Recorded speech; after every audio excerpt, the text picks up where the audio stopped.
Начинаем наш шестой выпуск проекта «Разбуди в себе бурятский язык». Напоминаю, что на моем YouTube-канале есть специальный плейлист, где размещаются все выпуски проекта в хронологическом порядке. Подписывайтесь на мой канал, осваивайте бурятский язык вместе с нами. Давайте приступим. Итак, друзья, в прошлый раз мы с вами остановились на том, что форма прошедшего времени, заканчивающаяся на «ба», «бо», «б», не используется с отрицанием. И мы сказали о том, что для этого используется другая форма прошедшего времени. Но прежде чем перейти к ней, давайте выясним сферу применения именно этой формы, заканчивающейся на «ба», «бо», «б». В прошлый раз мы рассматривали спряжение глагола на примере глагола «оша». «Оша» имеет значение «идти по направлению от говорящего», а вот это «ба», «бо», «б» придает смысл прошедшего времени. Для того, чтобы лучше понять сферу ее применения, давайте рассмотрим живые реальные примеры из разговорного бурятского языка из юмористического проекта «Хошонзува». А для того, чтобы легче воспринять, будем брать их в смысловом и эмоциональном контексте. Я постараюсь его воссоздать. Итак, первый случай. Супруга заподозрила своего мужа в связях на стороне, изучила его телефон, нашла подозрительный контакт и решила позвонить. Нажала кнопку вызова и говорит «Гудок ошова». То есть информирует о том, что пошел гудок. Следующая ситуация. В этом проекте несколько раз встречается такая ситуация, когда один собеседник выражает какую-то мысль, а другой удивляется его выводу и спрашивает «Юнде тигже ануш». То есть «юнде» – это «почему», «тигже» – «так», а «ануш» – это форма глагола прошедшего времени, вот наше окончание «ба», а «ана» – это основная форма глагола со многими значениями, в данном случае в значении «думать» он употреблен, то есть «почему ты так подумал?». Идем дальше. Два коллеги обсуждают разные приметы, и один из них говорит «Зум алгум не гузарар захошура», да? То есть моя левая рука резко зачесалась.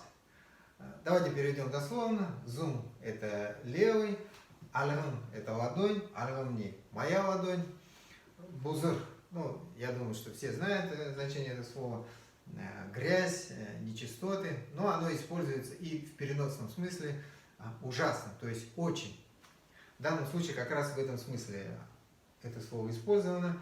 И дальше у нас глагол «захошова». Здесь у этого глагола основная форма «захо» со значением «чесаться». Дальше мы видим вот эту часть «шо» перед окончанием прошедшего времени.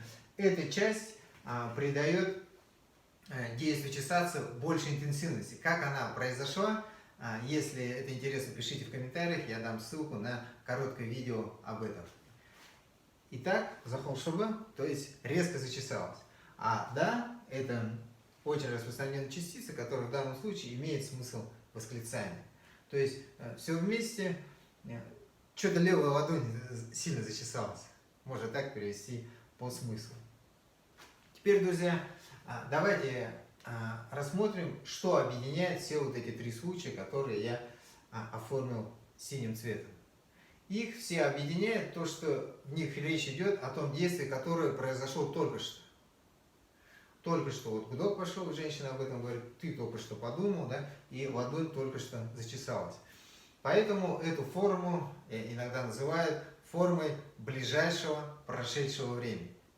Но я бы лучше назвал ее формой преимущественно ближайшего прошедшего времени, хотя бы потому, что если вы возьмете бурятскую литературу и почитаете какие-то тексты, то увидите, что эта форма там применяется по отношению к любому прошедшему времени.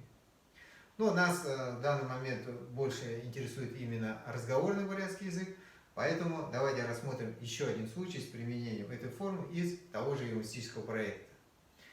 Мужчина жалуется своему коллеге на то, что его супруга стала блондинкой и произносит такие слова. Хамгомни улсфолдер угошрдыба.